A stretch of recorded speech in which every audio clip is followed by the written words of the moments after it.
Welcome back to the show. My guest, finally, is Mario Morales. Spent 7 years in the United States Marine Corps. He is an LA South Bay legend, so we're lucky and honored to have him on, man. Mario, thanks for finally making the time, brother. I appreciate it, man. Thanks for having me. For sure. All right, let's get into this because this is Football Sunday. Mario takes his Chiefs seriously. Steelers. Did I say Chiefs? Steelers. Oh, yeah, you said Chiefs, bro. I was going to let it slide, man. All right, cool. So, Mario, real quick, tell me a bit about where you're from, family, and why the Marine Corps. Originally, I'm from Guatemala. I was born there. I came here when I was 2, so I don't remember anything. Um, Came here when I was 2, grew up in the South Bay, grew up in Redondo most of my life.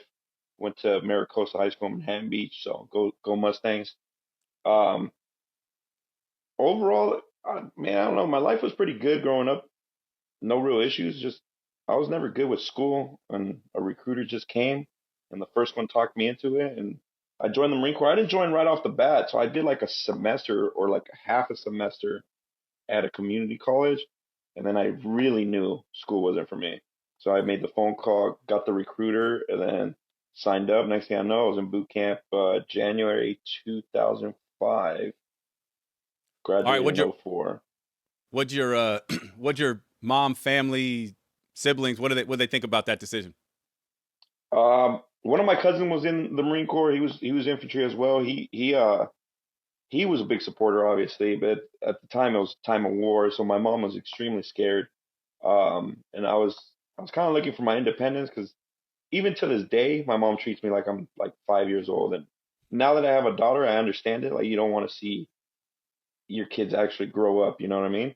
So she tried everything in her power to keep me home. She wouldn't. She told me she'd buy me a new car. Like we didn't have me, my sister, and my mom. That's it. So my mom and my sister had a car, and I was the only one without one. So I was like, this is my independence. I'm gonna make money, whatever.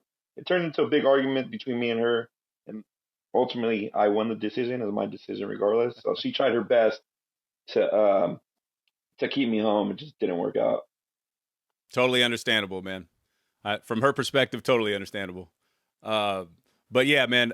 So Pendleton, your first stop, or San Diego for boot. Talk a bit about that experience and anything that sticks out to you, man. Fellow Marines, instructors, whatever, just experiences generally with boot and the initial experience. Yeah, so I went to MCRD San Diego Recruit Depot, obviously in San Diego, right across the street from the airport. So that's obviously a big memory because the drill instructors make you know the airport's right there and home is right there, but you're never gonna get there. So they implement like the psychological war and stuff. It's dope. Now after I've been through it, it was really cool. During it, obviously everybody hates their life, but yeah, boot camp was good times, man. Like what I remember most is just I don't want to call it hazing. It's just the discipline factors that they use. So like the workouts that they use to get us in shape and like scare us, the scare tactics they use. That's my biggest memory. Like the first time they did IT, was like our part punishment, which is pretty much a hit workout. There's just constant interval changes of different exercises. Um, our first time they grabbed the smallest recruit. He's probably like I don't know 5 foot nothing little Asian guy, O'Hara. They ended up going to my unit. He ended up at 4th AR. I didn't see him until Afghanistan though. But Okay. I just remember they left and came back about 20 minutes later, and the drill instructor just has him by the collar and like holding him up, and just yelling at him. And all I hear is O'Hara just say he had like a thick accent. I don't know if he was like Japanese or he was some type of Asian. All you hear is "Hi, sir, hi, sir," and you just see everybody's eyes just wide because like it looked like he just took his life, man. He was just like dangling body. And that's just my favorite memory. And I'm just like, oh man, what did we really get into? And obviously, Right. what we like to call Black Friday is usually when you get your drill instructors. So, and that's a whole ordeal. We ended up doing it on Saturday, so we were a day late because whatever the reason was. But I remember laying in bed that night and just contemplating about my decision. I was like, man, what did I really get into? I could have had like a new car right now and being at school. But overall, I think it was the right decision. Yep. Yep. Yeah, man. The my recruiter at long 2003 or whatever, he's like, listen, when you get to OCS, he's like, if you don't at least 3 or 4 times a day say what the did I do and why did I make this decision? He says you're not normal. He said you'll be Right. questioning it every couple times a day during that time. So yeah, Yeah, for absolutely, sure. for sure. Okay, so once boots over, what's the next step for you? Like MOS So style, boot, like where do you go after that? yeah, it's boot camps. So for infantry, you got West Coast and East Coast, and it just stays that way. You're gonna stay in North Carolina, or I think there's like South Carolina, Parris Island, and we stay in the West Coast. Anybody west of the Mississippi, I guess, is West Coast Marine, and then everybody else is on the other side. So we stayed at Pendleton. So we go boot camp. I think it was like 10 days off, and then you report to infantry training battalion, and then you're there for a month or two, and then you hit off to your duty station. So that's pretty much the basic. I wasn't anything special, so we just went there, SOI. So same thing, and then to my duty station, which was Fourth LAR.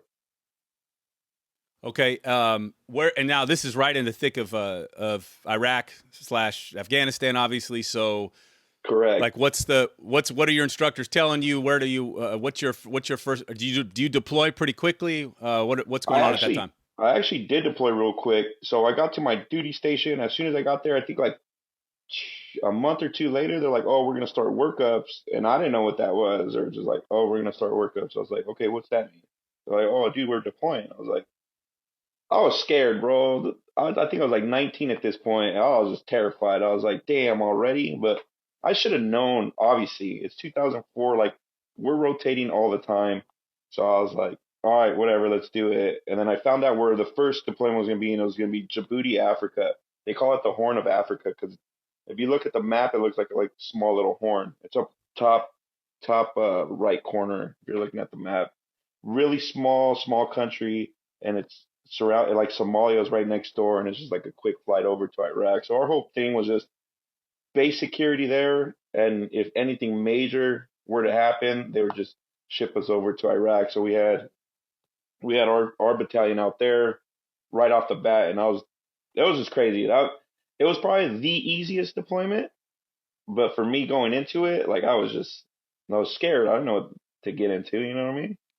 Right, right. What's your excuse me? What's your impressions of Djibouti at Northeast Africa? Like, what was your coming from South Bay to Africa? It's quite a change. So, like, not even just mundane things. What do you remember about getting there? Yeah, it's crazy. So my biggest memories, we landed in Germany, and that was my first time seeing snowfall. So that was our layover. So we go from sunny California to freezing Germany, and we got laid over there for like I think it was like 12 hours, and like it was pretty cool, but nerve wracking because we're just waiting. Everybody's just they put us in a random hangar, so it's cold, and then it's snowing, and then everybody just has their M16s like it's nothing new. And then obviously snow's falling, I'm tripping out. And then we get on the plane and go to Africa, and then it's just hot as balls, bro. It's just like you just flip the script, dude. It's like there was no cool day there. But it was not. It was really nice. It was a Marine Corps base originally when we showed up, and then like 2 weeks later they changed it over to a Navy base, and that was probably the best decision ever because they got most of the money, so they started renovating everything. It was. I'm telling you, it was like a solid little vacation. They called it a combat tour because technically we were in a combat area, but it was nice. They had like a gym. Like I said, once the Navy took over, it was really nice. They had like an AC gym. They had a DFAC. They even had batting cages, and then they put like a volleyball court. It was pretty cool. It wasn't bad. It wasn't a bad other than the heat. It wasn't too bad. And back then I Now, was slim, bro. I was just loving life running in the heat. no. Now you're just strong, Mario. That's it. That's all. Yeah. Like my So did my you? brother-in-law says, I'm a wide boy.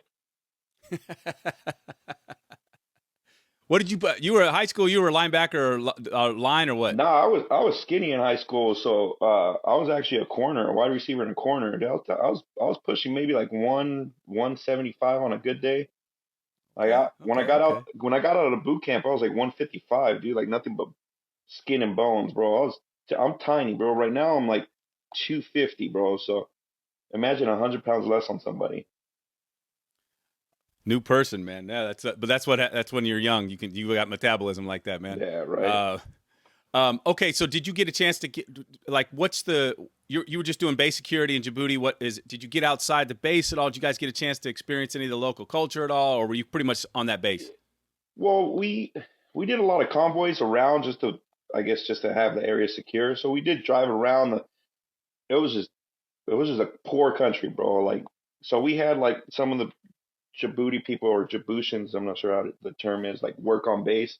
So we would run security, like would do like pat downs and put them through scanners, make sure nothing's in. But like as soon as you leave the wire, like you'd see the same people at work, like literally just sleeping like right outside, like across the street in the dirt. It was like that hot. We didn't need anything, but it was that poor too, like just dirt everywhere. Like there's just like this weird smell that sometimes I smell randomly, and it just takes me back in time to like that instant. I know that smell.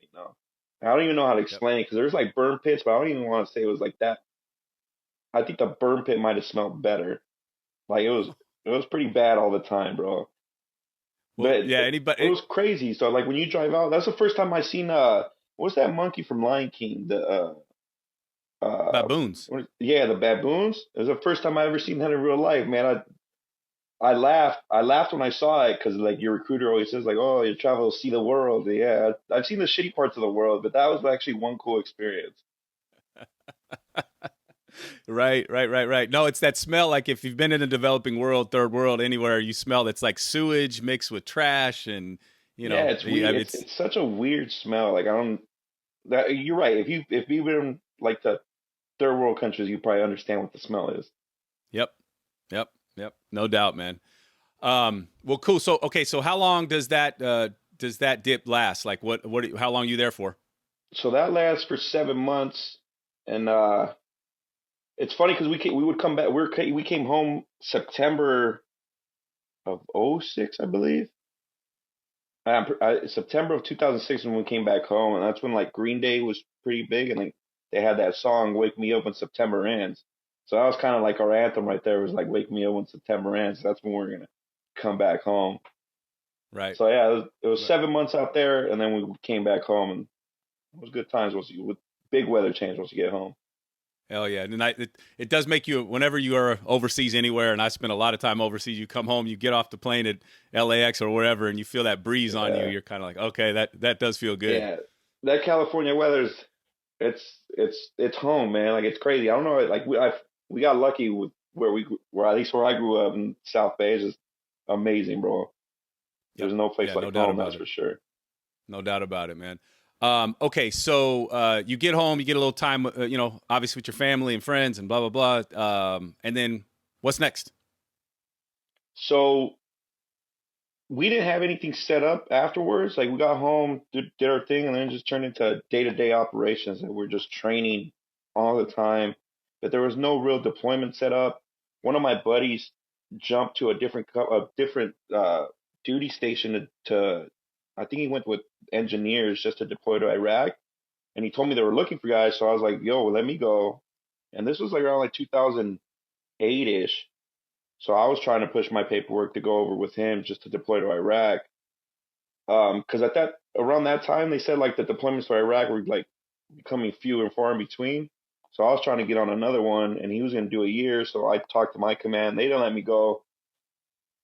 They didn't let me go because they said we were going to be deploying soon with us. So I stayed, and like obviously I reenlisted, and then we didn't deploy until 2000 end of 2009. So we did like 2009 was all workups for Afghanistan. So Okay. yeah, he came. So he did the deployment to Iraq, came back to our unit, and then did the same workups with us to go to Afghanistan. So he always holds that over me. Kind of jealous. But yeah, so we did all of 2000. So 2007 until 2009, like we were just pretty much mundane day to day stuff, doing a And lot this of is at training. Pendleton? Yeah, this was at Pendleton. Like every once in a while, would go to different states and work on like different areas. Like we went to what's called Washington, but not Seattle. It's called Yakima, and there's like a Yep. random Yep. army base there out of nowhere. But like for some reason, army facilities have like the coolest shit. So we would always go use their stuff.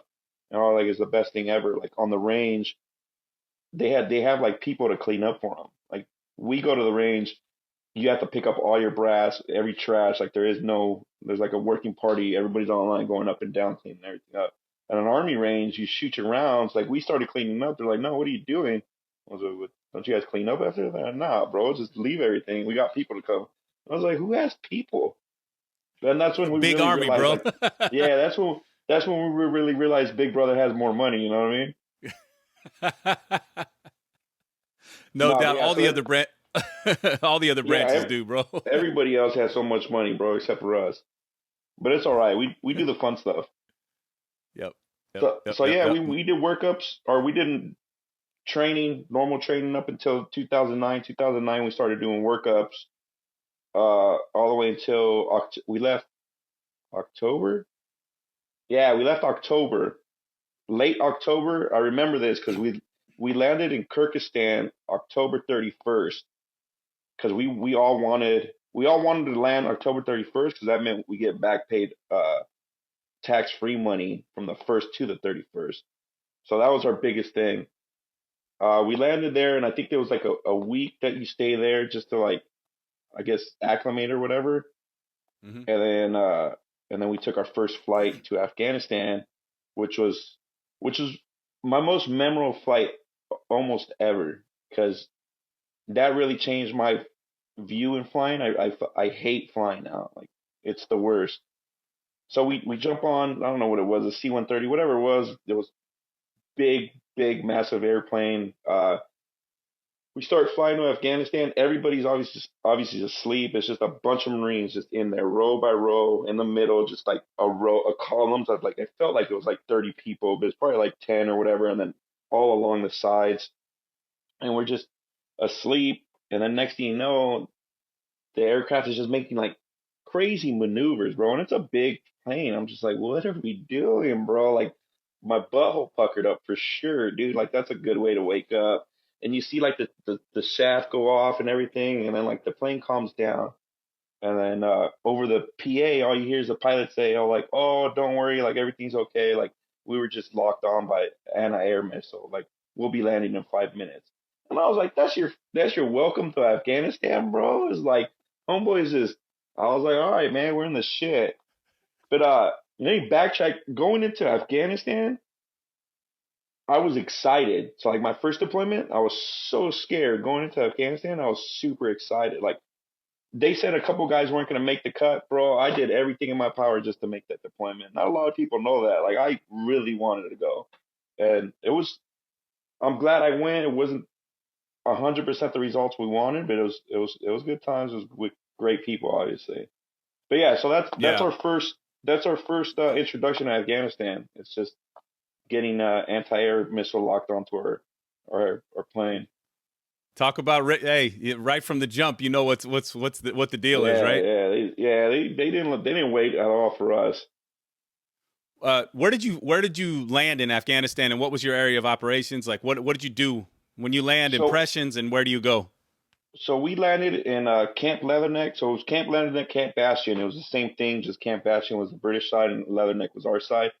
And this is the Helmand province, so the southernmost area of Afghanistan. Um, so yeah, we land there, and it's just hot, and it's like some dry heat, and then the dirt is like what we like to call moon dust. Is like really fine dirt. So like when you step on it, you just see it just it's Yep. hot. It smells. It doesn't smell as bad as at Djibouti, but it smells like it's just simple stuff like that. And like our first night, you just hear outgoing mortars or cannons going off, and you're just like, all right, man, like we're really in this shit. So then I think we're there for a week, and then our whole company got split up, which was weird. So I was with security platoon, um, at, and then security platoon itself, we got pushed out to Camp Dwyer, which was I don't even remember how far it was. It wasn't too far, but it was far enough where it was like we're kind of it was supposed to be like another forward operating base, but a more established one. So we got pushed out there, and then we did about like 3 months of security. So we had QRF and security, and then we wouldn't have foot patrols there, but we'd have vehicle mounted patrols, and then we'd go like to this ridge top, and then just post out there for like a week at a time, and we'll just rotate our squad. And like we're kind of upset. Alpha Company ended up staying in Leatherneck, and then the main part of our company got like headquarters got pushed out to Camp no Cop Payne. So it was just another one that they were going to start establishing. So they were operating out of there. We're operating out of Leatherneck, and we're just doing security. So we're kind of bored and pissed off because like we obviously we wanted to get into the shit. So it was cool. Every time we left the wire, it was cool. But regular security was just boring. Dude. You're just sitting there on post for 8 hours or 12 hours, whatever. I think we're doing 12 hours because it's 2 shifts. So you're just there for 12 hours, just getting to know whoever you're worked with that day in your platoon. Is so and obviously Helmand's right up against Pakistan. That at Yeah, different times in Afghanistan there was a lot of shit going on, but at that time right. was it kinetic? Was it kind of sounds like it was kind of quiet at that point? It was kind of quiet at that point, and then that's when the push through Marja was gonna go. It was gonna be the big war that or the big push that went through Marja. But I think they didn't. We just ended up being security for them. So I think it was first 1-3. I don't remember who went, but it was. I remember it It's I out of think I've penalty 2-4 maybe two because two I've talked to four. some Marines that Maybe it was were at two. Marja and Maybe it was 2-4 then because they showed up to actually to what's it called to Camp Dwyer when we were there, and then yeah that's where they started there and then they pushed out. So we thought we were gonna follow them, and it didn't turn out that way. They're just like, no, you're just gonna stay base security, and if they need you, you guys are just kind of like QRF for them. And I was like, well, right. that's kind of boring. Like we know they're gonna handle their stuff, which they did. So then for the most part, so those 3 months were really boring. Then they pushed us out to Kanishon Castle, which was like, and this is just security platoon. I don't know what everybody else is doing. So Kanishon Castle, like I don't know if you ever saw they came out with a National Geographic came out with a documentary about Camp Leatherneck, and in that Yep. they have a little portion of Kanishon Castle, which is just like a dirt like compound pretty much that was there that we took over that was overlooking a bazaar. So like I think it was I want to say it was second LAR that took it over, and then we came in right after and held it down. But like they took the brunt of it. So like I said, we everywhere we showed up, it was kind of like everything was dying down. So for our most hmm part, hmm we just deterred everybody coming from Pakistan or the insurgents coming up because that used to be a big drug route for the insurgents where we were at. So it kind of like we kind of like just deterred everybody around or stopped most of it because we detained like man 52-foot connexes. We had like seven at a time just full of marijuana. Just that we just detained and then like we couldn't really do much because they're just farmers at that point, right? So we just take their product and that was pretty much it. So Wow. I wanted to say for the most part we did a lot of show by force, but every once in a while there'd be like certain IEDs. Like we ended up finding some, well, not my platoon or my section, but one of our squad members or their squad. I mean, they were out there for like 10 hours just holding security on IEDs. So that was pretty much out there. Out there was fun though, and when we were at Kanishon Castle, that's where the fun was at because that was like daily foot patrol. So we'd rotate security, obviously, because so we'd all man security posts. So like let's say Monday, Tuesday, first platoon had it. Uh, Wednesday, Thursday, second, third, whatever the cycle was, and then everybody would rotate foot patrols out there morning, night. Like we ended up doing a raid one time with everybody. It was like at 3 in the morning. Like little wadis were iced over. We didn't really find anything. Like if they had, I guess they caught word or whatever, but they had left. Like we got a little like a small cache, but nothing major. So for the most Right. part Right. around there was pretty safe. It was just foot patrols which is craziest thing to say, were probably like the safer thing to do than being on convoys, because out there like they're really good with IEDs, and then Yeah. we're mainly a convoy element, so like LAVs or light armored reconnaissance vehicles, so like they're like mini tanks kind of thing, and like it's like a mix of a tank and tracks because it can go in the water and then it also runs on land. So it has like a 22 millimeter cannon on it and then like a 240 on it. So it does a lot of damage, and obviously they know that. But yeah, being on a vehicle seemed like it was a little more dangerous than being on foot, just because they're really good at hiding IEDs. And a big fat target as well, you know? Yeah, yeah, you see us coming from a mile away, that's for sure. Especially in the Right, desert, right, there's right. nothing there.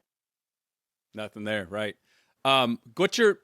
What's your impressions, man? Like local Afghans, like that, because it's hard to explain to people here. I've only been to way up northern India on the other side of those mountains, but it's like it's hard to explain to people here about the poverty and kind of how the life is, but also how much drugs is a part of smuggling is a big part of that economy.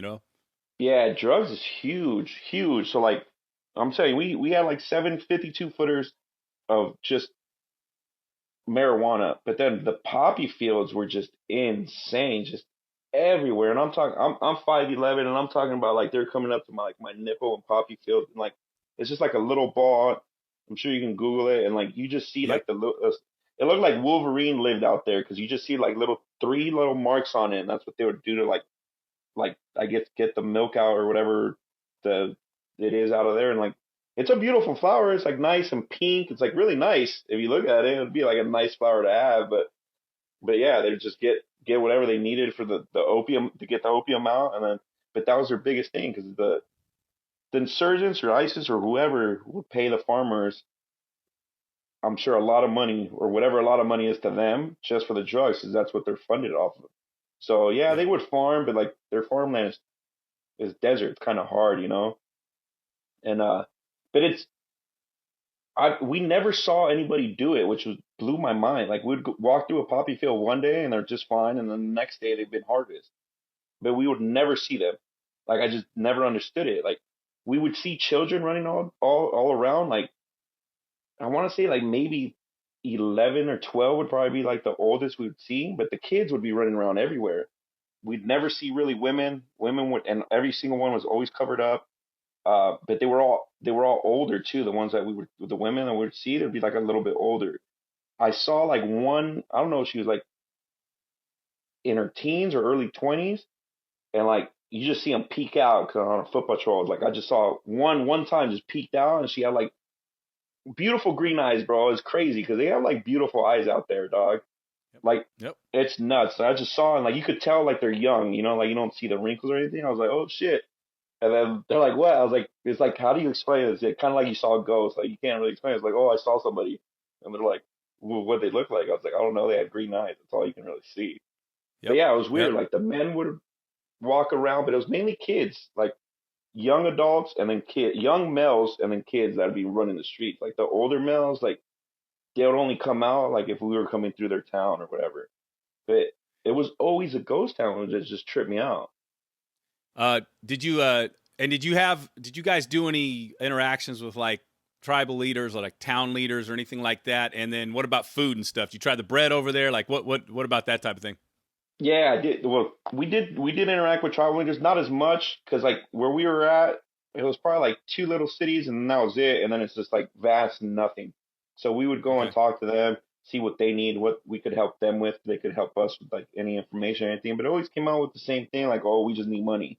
It was always that's all they ever wanted. It's just like money, and then we'd be like, well, we can help you, like build stuff or whatever. And they're like, nah.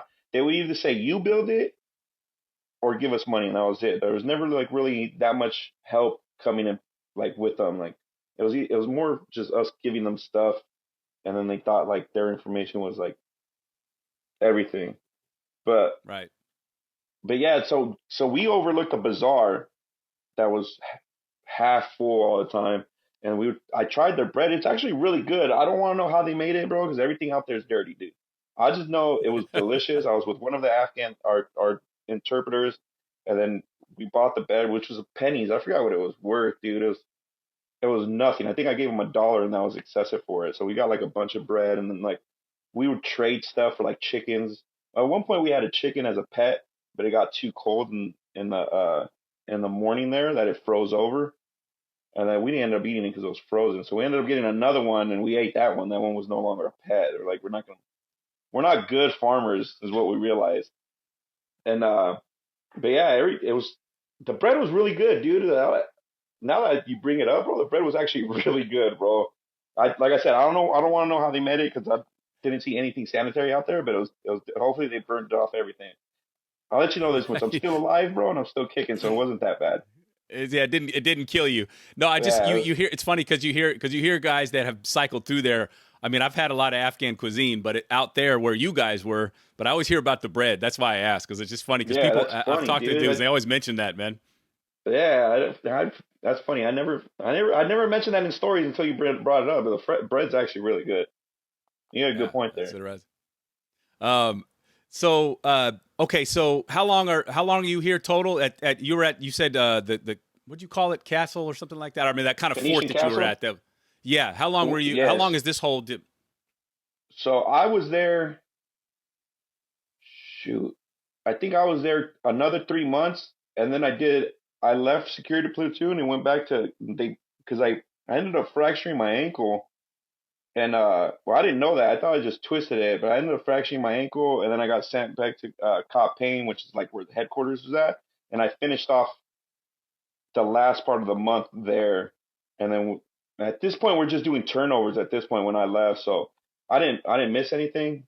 I missed my boys obviously, but I didn't miss any fun at this Yeah. point. But yeah, like Afghanistan, I would say it was pretty chill for the most part. Like we had a couple casualties, but it was all like there was nothing that we could do about it initially or ever. They were all IDs, and there was one dude had a fucking bomb on his chest. So that was our first incident, and then the other two were just IDs. So we Oh, had, like a suicide bomber. yeah, it was a suicide bomber with the first one. It was Mm-hmm. fucked up too, because he came in with this. It was it was one of our corpsmen, Doc Key. I always remember this guy because he was really strange. And in 29 Palms during workups, like he woke me up one time, and I was like, dude, what the fuck do you want, dog? He's like, oh, I just want to make sure you're okay and you're drinking a lot of water. I was like, motherfucker, I'm sleeping, dog. Wake me up to ask me if I had water today. I was like, come on now, bro.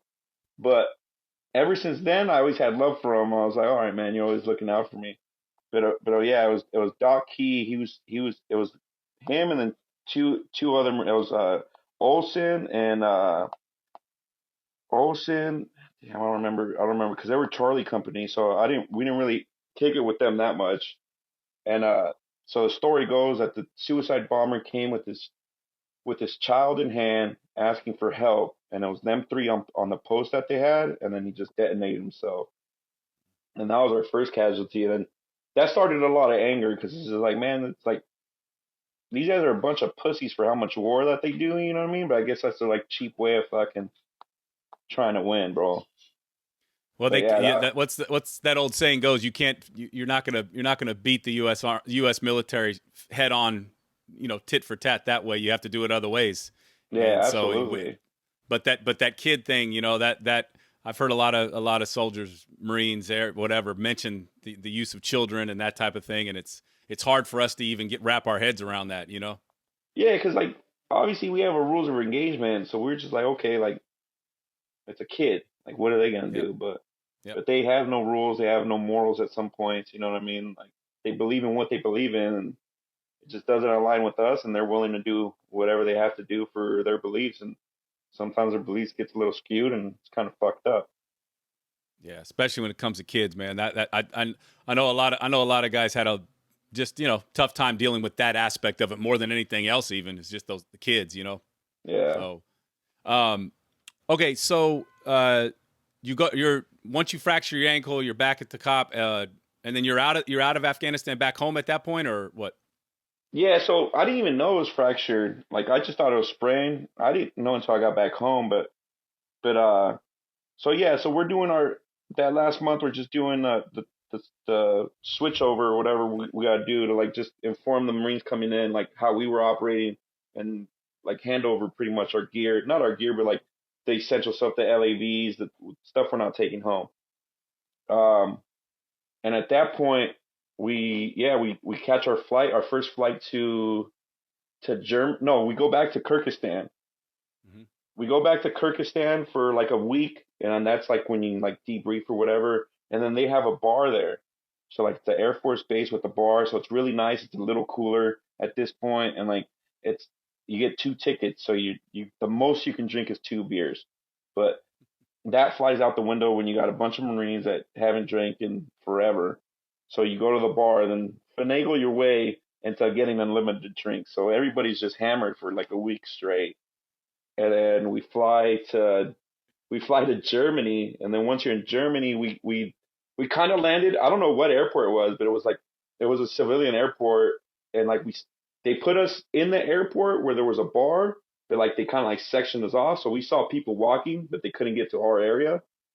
So now we're in Germany with a bar, so then we just go ape shit on that one as well. We get a flight over to we get a flight over to Ireland, and from Ireland we're supposed to fly home. So now we're drunk going from Germany to Ireland into another bar, and I couldn't handle it anymore. I think I had a Guinness in Ireland, but I didn't want to drink. My buddy's like, bro, you have to have a Guinness. You're in Ireland, like Yeah. this is their stuff. So I was like, okay. I took like 3 sips. I wanted to throw up. I was like, nah, like I'm cool, bro. I'm gonna save my beers until I get home. So finally, like, and I hate flying at this point. So one of the docs, like, they had a pill, like super small pill. I don't know what it is. He's like, here, take this. Make sure you're comfortable, because it's gonna hit you and you're gonna knock out, and like you won't know. I was like, yeah, okay. I took the pill. I laid down and I woke up with the worst neck ache because I just fell asleep like this. And I was like, all right, maybe I should have listened to him. So I fall asleep like instantly on the plane, and I wake up, and we're like over San Diego, and then on the intercom it says, I forgot the exact words. He's all like, "Thank you for your service. Um, we're about like 10-15 minutes from landing in California. Welcome home." And that was like the best feeling ever. So then we land, we load up on buses, and then we just get this big police escort from San Diego to Camp Pendleton.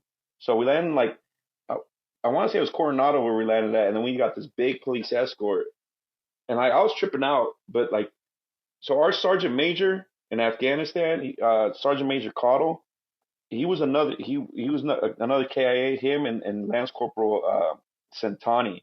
So they were a part of us. Like they were in Canisian Castle with us, but they were jump platoon and we're security platoon. So they got hit on an IED and ended up passing away. And that's the one that hurts the most. Like, I hate talking about it, but that's the one that hurt the most. We were really close to them. Sergeant Major Cotto was like probably the best sergeant major anybody could ever have, and Lance Corporal Zantani was just like he was young, he was 19, and just like a good kid, dude. And like his dad was a police officer at Santa Ana, and Sergeant Major Cotto was like working with LAPD. So LAPD and Santa Ana PD were the ones that picked us up. And this is the first time, probably the last time I'm ever gonna get a police convoy. But dude, that was the coolest thing ever, dude. Just on the freeway and some raggedy ass buses, but followed by like it seemed like 20 police officers, motorcycles, undercover cops, obviously marked cars. It was just like the coolest experience ever. Yeah. Coming home, definitely. Unfortunately escorted for a different reason, you know what I mean? But it was a cool experience. And so yeah, we get home, get to Pendleton, and then everybody's just there, and like I'm just ready to go home. I have a picture of me, my sister, and my mom, and like I don't even have a smile on my face, bro. Like that's how fucked up. Like you get, like I'm happy to be home, bro. You know what I mean? But like there is no smile on my face at all. Like I'm just there when it should have been like one of the happiest moments, like of me being home, not even worried about anything. But yeah, I thought I was happy, but I wasn't. And then Maybe the weight of the situation kind of hit you all there, you know? Yeah, so we end up going home, or I think we went to Islands or something. And I don't drink in front of my mom. So we went to Islands, and then my mom and sister got like a margarita or whatever, and I was like, oh, I'll just take a Sprite. And then she's just like, yo, this is the only time that I'm gonna let you drink in front of me. And I still didn't take the opportunity. To this day, I don't drink in front of my mom. She knows I drink because I've shown up to the house fucking hammered, but I've never really drank in front of her. Well, dude, so looking back now, you watch what happened 2 summers ago at HKIA in Afghanistan, our pullout, that whole stuff. I always ask, soldiers and Marines that were there, Kind of, what are you thinking when you see all that go down? Obviously, that cluster F go down. It was annoying, bro. Like it it goes like you do so much, bro, for the military, right? You're so invested in like maybe you're brainwashed or whatever, but at the end of the day, you're doing it for your buddy left and right, and then we come home minus 7 guys, right? And then just to see them pull out and your efforts just go to waste, bro. Like everything that was out there was just literally left there, bro. You know what I mean? Yep. So it's super annoying. It's super heartbreaking, and it's just it makes you question not not the not the Marines, not your buddies, like not your service member. None. It just makes you question like leadership and overall like the highest up as you can get, like president, Congress, and all that. Dude, like what? So many thousands, hundreds of thousands of lives, bro. For what, dude? Like literally for what? And it's just really heartbreaking. And like you got all the people fucking talking all this shit. And you're just like, dude, like you know what the fuck's going on? Like just we're letting it go. It's time for you to fucking let it go, bro. Like it's just heartbreaking just thinking about that though, bro. Like it's annoying. It fucking like gets you mad, bro. And then like, but who are you gonna take it out on? Your own government? Like that's kind of you can't.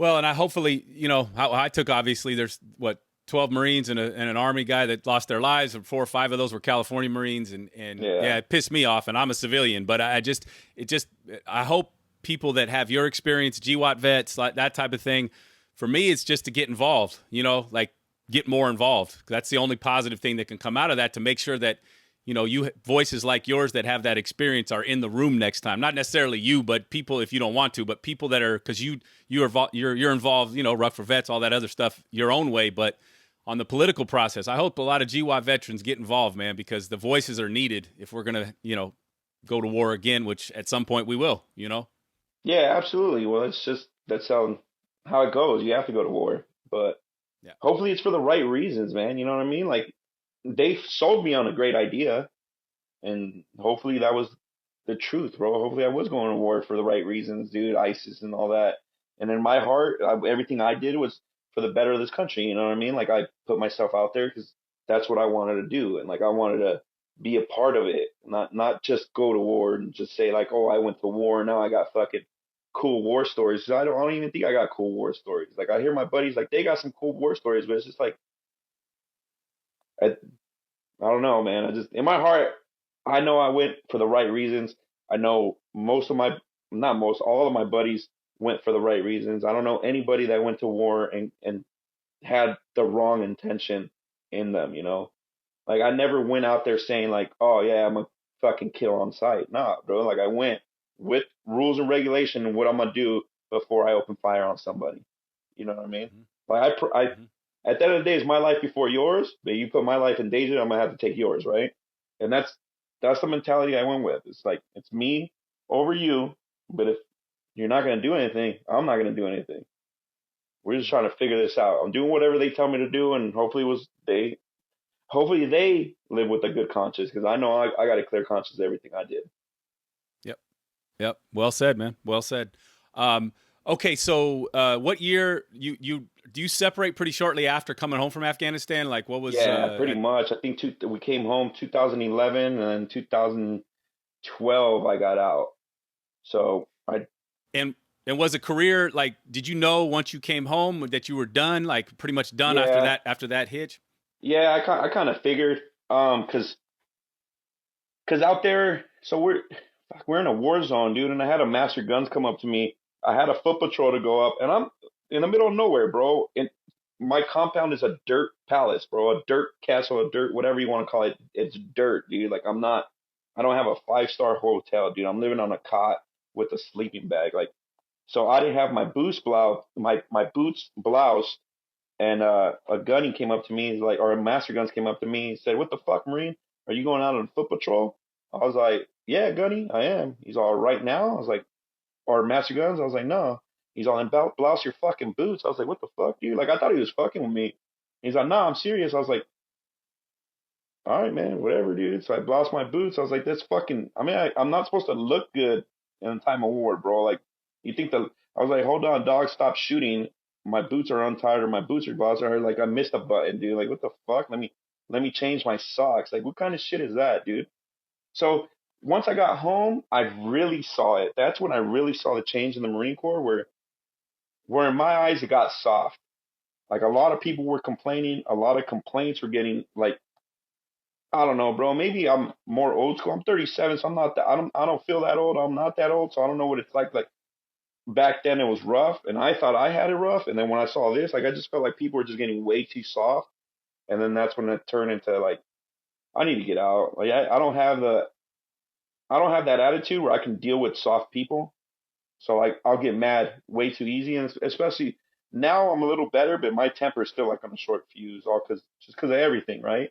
So coming home, like I don't want to deal with somebody that tells me I can't pisses me off, or like I can't is my biggest one because you don't know if you can, you can't, you never fucking try it.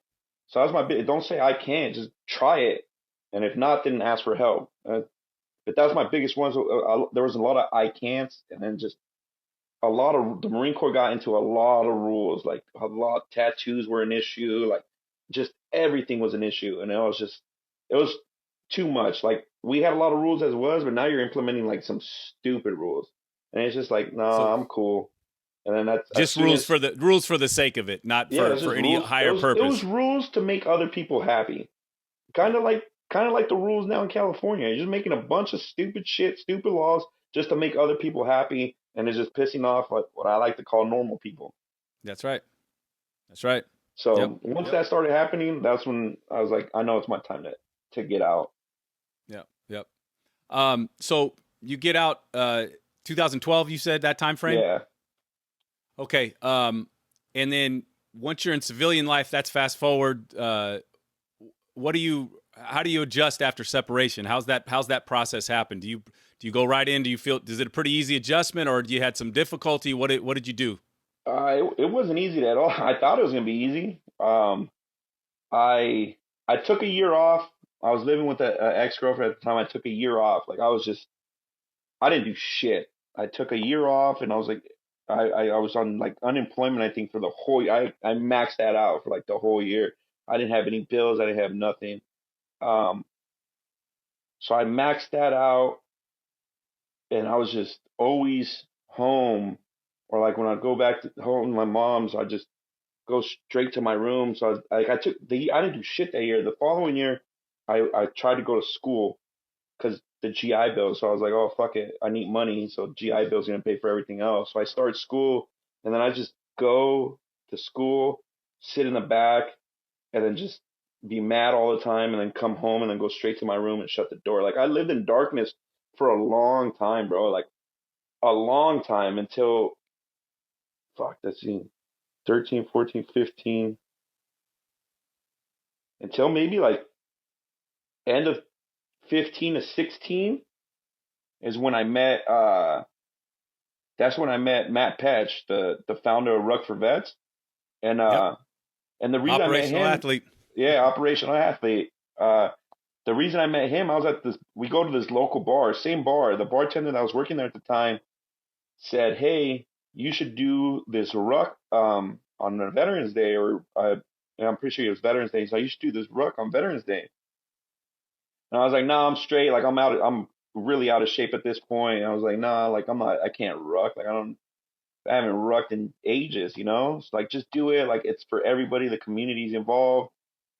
So whatever." I was like, "Okay." She's all whatever. I'm gonna sign you up. So she's the one that signed me up. I was like, okay. Like the date was coming, and then she remembered, and I was like, all right, fuck it, let's do it. So I showed up, and I think there's maybe like 25, 30 people. And then Matt's right there telling the story. I was like, oh, whatever. This was just like another cool guy, special operator, whatever. I was like, okay. So we do the ruck, and I was like, dude, that shit was kind of fun. And I don't remember Matt's name at this point. Like I just know he's always had that mustache. It's rare when he shaves. So when you see him, you know him. And like I'd be at the bar, like just pissed off or whatever, just normal, always pissed off, I guess. And then he would walk in, and then he'd be like, "Hey man, what's up, dude? Like, what's up, Mario?" I'm like, "Oh, what's up, dude?" Because I didn't remember his name for like the longest. the following year came around, the same bartender, her name's Amelia.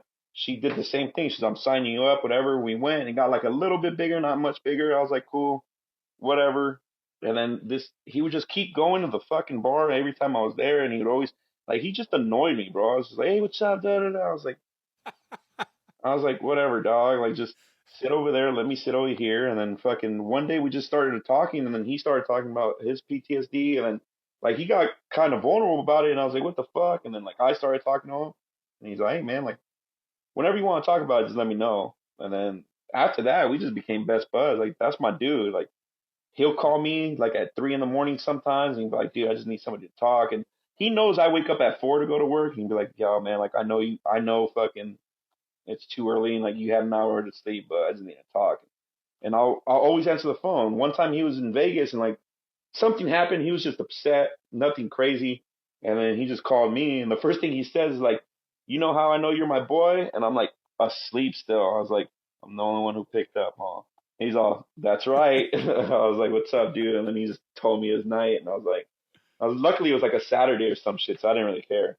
I was like, "Cool, dude." But yeah, he's one of the guys where I'll answer the phone for him whenever, and he does the same. Like he's helped me out a lot, and now that I have a daughter, like he's always giving me advice because he has a daughter and a son, and it's just cool. We just get along, same personalities. Like it's just like two bros fucking broing out all the time. Yeah, man. He's Matt's like his example, man. He's has had a lot of ripples, man. That's how you and I met eventually, anyway, through him actually, because I met Will, and Will met through Matt, and anyway, exactly. it's a powerful example, man. And just the what you thought was annoying was him just giving you something you didn't even know you need, which is kind of some camaraderie. And the same thing with me, and I'm a civilian, I never served, so just being involved with that with Ruck for Vets, you guys getting to know all you guys, Will and James and Ryan and all those guys, man. It's exactly. Fernando, everybody, right? It's been a good, it's a really good thing, but especially for guys like you who went through the service as you guys did. It's really important that you guys have each other. So Matt's example Yeah, is really that powerful, man. that's facts right there, man. Like it's what he's doing is good. Having them like not only he does is have he's what he does is like mental he does physical mental health through physical fitness, which is cool, and I needed it. I still do, and I still work out. I just started getting back into it. I know we spoke earlier. I wanted to get a workout in, but it was gonna be a little too late, so I have to pick it up later. But yeah, but the biggest thing is that he's really vulnerable, dude. Like to help out, and like he brings guys that will help you out, or like he'll just bring guys that'll talk to you that have similar stories. And like for us, it's different because like we can talk to each other and we relate. Like we say some stupid shit, or we say some like sometimes like heinous jokes, bro. But it's the military, and like we understand it. Like people will look at us Yep. weird, but we'll be like, "That's funny, dude. Like I don't care." And it was that camaraderie that I think was missing like forever. Because I have friends that are local, but they were all doing like their own thing. Like obviously in the Marine Corps, but they're all doing their own thing. Like I see them maybe once a year, maybe once every 5 years, and like we're boys. But with Matt, I see this guy like almost at one point I was like every day. Now it's like at least every weekend. Like I run into him all the time, and like the best part is that we have the same friends. We like the same things. You know what I mean? So it's easier to connect. But the biggest thing, the biggest thing was just reaching out and being able to talk about your experiences. Like holding them in was probably my biggest flaw, and that's why I was angry for so many years. It's that it was crazy. And the hardest thing is like listening to your mom and sister that love you so much just tell you like, man, you've changed. Like you're so different, but in a negative way. You know what I mean? Like you could hear it in their tone. They're not telling you like you're an asshole because that's really what they wanted to say. But it's just like, man, you just changed. You're really different, and you don't want to hear that. Now it's just like, yeah, I still got my temper issues and shit or whatever. I don't know if it's ever gonna change, but I try my best. I'm a fun going guy and I love humor. Humor is my biggest thing to escape reality or whatever. But talking and being serious sometimes is really needed. And if veterans that need help or whatever, just I'd say look for a friend, bro. Don't. I'm not a big fan of psychiatrists and all that. And like everybody says, go looking for help, and it's easier said than done. I just say look for a friend. Just look for a friend you can Yep. talk to, bro. Yep. That's your Well, biggest psychiatrist right there. Like Matt didn't talk, he just listened, which was huge. You know what I mean? absolutely. Well, I can attest to you. Mario's underselling himself. Everybody, Mario's like like the founder of the feast, dude. And when I first met all those guys, Mario, you mentioned earlier I can't, right? You hate I can't. So I tell this story all the time, but the first time I ever met Mario, I was talking and Will was like, "Hey man, come join the workout," blah blah blah. And I think I probably sat there for like 5 minutes hemming and hawing and giving bullshit excuses and like, "Oh, I can't. Oh yeah, I meant to." And Mario, and I don't even know him at this point. He just looks at me and he goes, "Bro, that sounds like a lot of bullshit excuses to me, bro." And so he's like, "I can't," right? So anyway, that was my introduction to Mario. Mario needs to have his own show, man. So you make everybody laugh, dude, and always bring a smile, man, every time you're around, bro. So you undersell yourself. You do the same for a lot of other people too, man, like what Matt did for you. So Nah, I hope I can, man. You know what I mean? Like I try to tell Matt all the time because reassurance is something men don't get. You know what I mean? So I try to tell yep. people they're doing a good job, especially men. Like women, obviously, like they get it all the time, so they're non-believers. So it's hard to tell a woman that they're amazing because they hear good things all the time. They just don't believe it. That's true. But a man never hears it, so you tell them once and it sticks with them forever. You know what I mean? So I always try to reach out and tell people fucking they're good guys or they're good dads or whatever it is, man. Simple little accolades, I feel like going a long way. And life's a lot better when you're smiling. No question about it, bro. No question. So, real quick before we go, talk a bit about Ruck for Vets. You mentioned it, operation. What do you guys do? Because you're on the board. Talk a bit about Will and Matt or those guys. Like, what do you guys do? Yeah, so we do rucks, which rucks are just they're I guess hikes or right now we're just doing walks. We've done a couple of hikes, but it's just you don't even have to bring a weighted backpack. We got people like older ladies and a gentleman that just bring themselves. Like all you do is just bring yourself. Our goal is to bring the community and veterans together, like merge us because we usually separate each other. Like veterans stick with veterans, the community just doesn't know or doesn't understand or sometimes they're too scared to ask questions. And veterans, for the most part, are they keep themselves. Like unless you don't understand, like you know what I mean. Like I said, if you don't get me, Yep. like I'm not gonna open up to you. Like I knew a lot of people that didn't know I was in the military for like years before like they found out. They're like, "Oh, you never told me." I was like, "I never needed to tell you." You know what I mean?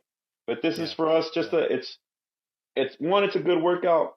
Two, it's great people, and three, it's like you start to meet veterans, and then you start appreciating more of what they do. But I feel like it's more getting the veteran to become more a community member than the community into the veterans. That's the way I see it. I know Matt says like it's just to get it all together, and I understand that. But yeah, Will was the biggest hype man. I know he was on the show. Matt, I believe, was on too. Like the founder and the hype man just match. They just go together, and like we have big events coming up. November 11th is actually our next big event. I'd suggest you guys can go to ruckforvets.com or ruckforveterans.com. That's our website, and then Ruck for Vets on Instagram, and we'll start posting the details for that. And every other Saturday, this Saturday coming up, no, next Saturday we do Ruck Club. So every other Saturday starting next week, we do Ruck Club, which is like a 4-mile walk, like a brisk walk. It's nothing crazy. Nobody's running. Everybody makes it. Like we've had kids do it all the way up to senior citizens. So it's welcoming for everybody. And then we also do workouts on the beach. That's where I met Nick, and that's where the bullshit stops. You know what I mean? But unless it's and then I sometimes need the eye of the tiger, bro. I need the theme. That's Mario's theme music. If you guys Rocky, are ever bro. to the South Bay, you guys come out on a weekend workout. You'll see when I'm struggling because one, I'll bitch, and then two, I need eye of the tiger on the way back. That song sparks. If that doesn't spark anything in your chest, in your brain, or wherever, something's wrong with you, man. That's the hype song of the century. That's how I finish those runs when I'm ready to just quit and go jump in the ocean, bro. That's the eye of the tiger. That's how I finish those runs, dude. Absolutely, that's it.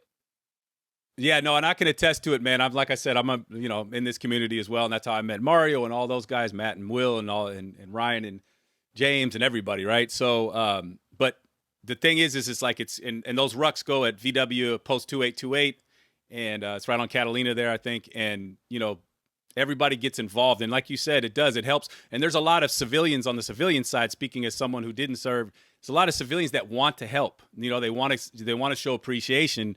But other than just the thank you for your service, which is kind of generic, you want to actually do something. And that, Ruck for Vets kind of helps bridge that, man, because it's important.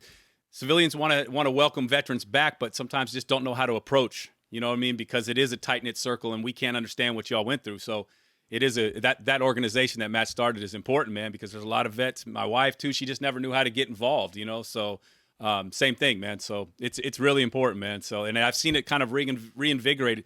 You know, Will, man, he's the mayor of this of Redondo Beach, so he gets everybody involved, you know? So, but there's a lot of civilians that want to help, too, man. Yeah, you know? for sure.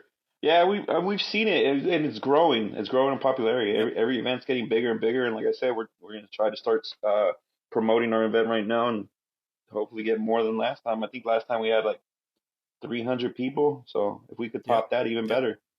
And it's a nonprofit, so nobody's making money. We donate everything right back to veterans. Like everything we make goes right back out to veterans of the events. Like the events pay for themselves, and nobody's coming out of money. Like nobody's getting paid off of this. It's strictly for veterans and for people to enjoy the community. Like what Matt says, like if you see a veteran, just spark a conversation with them, and vice versa. If anyone just try to spark a conversation with others.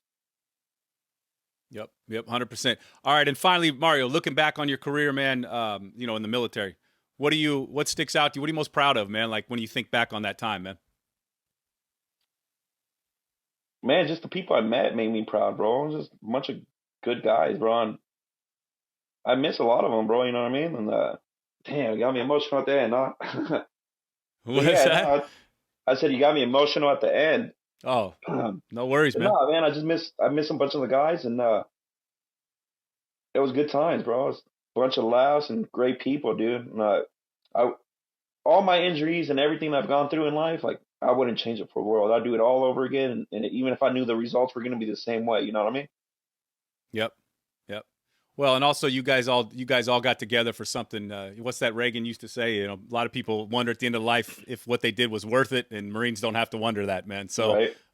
You know, I think there's a lot of truth to that, man. That's why I wanted to join.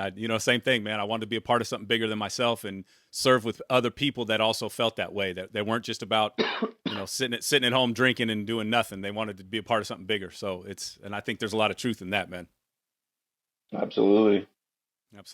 All right, Mario, man. I know you got to get out of here. I got to get out of here. But, man, thank you so much for finally doing this, bro. I really appreciate you taking man. the time. I'm glad you hounded me down for like at least a year about this, bro. And like you said, you made a really good point, bro. It's like I don't tell my story, but maybe this one I'll just keep records, and when my daughter gets older, she'll be able to listen to what happened to Papa.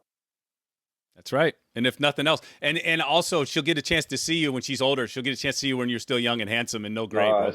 I'm like fine wine, man. Come on, Nick. I'm just gonna get better, bro. I'm the Hispanic George Clooney. That goes without saying. Hey, Mario, again, man, thanks so much. Ruck for Vets, Operational Athlete, Boom with your Will Jones, all that stuff. I'm obviously going to link all of that, and people can reach out and get involved with Ruck for Vets too, man. Absolutely. Great organization, man.